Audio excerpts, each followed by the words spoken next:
गोर लगे छी अहाँ सब गोटे के। एकटा सोहर गीत सुनाबै छी। अखन मूड़न, चूड़ाकरण, उपनयन के समय अछि। 12 दिन के बरहिया बरहियोन बीतेला हो। 12 दिन के बरहिया बरहियोन बीतेला हो। हेलल ना खीर की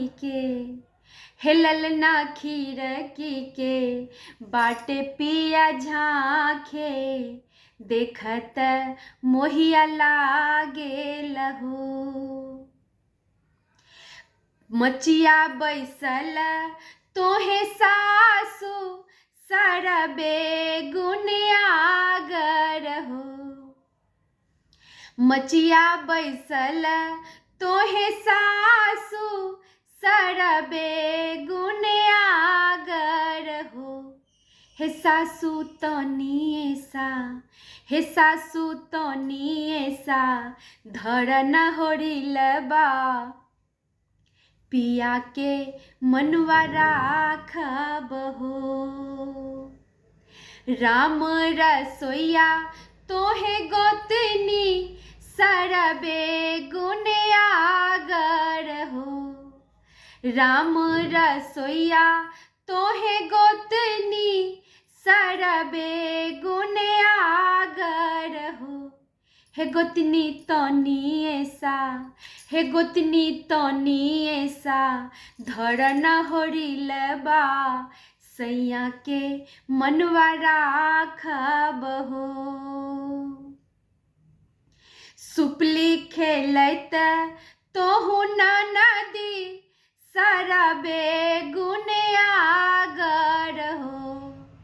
सुपली खेलैत तोहे नदी सरबे गुनियागर हो। हे ननदी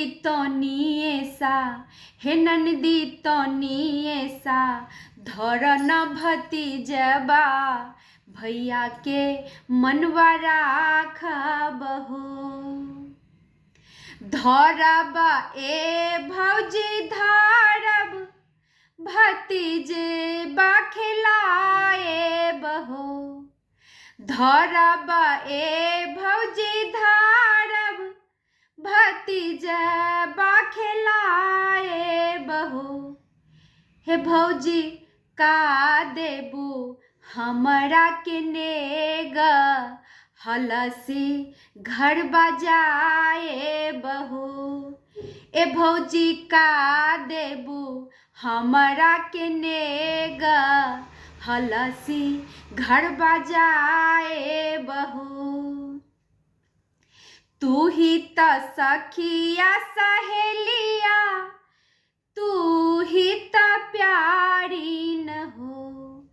तू ही त सखिया सहेलिया कि तू ही त प्यारी न हो। हे ननदी ले ल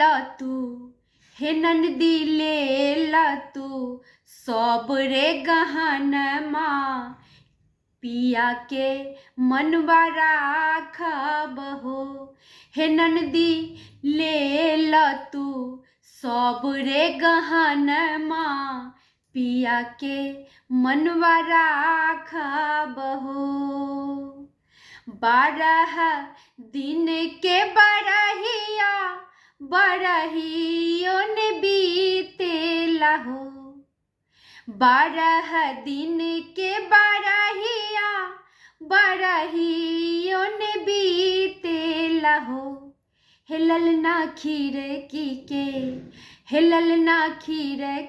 के बाटे पिया झांखे देखत मोहिया लागेल हो।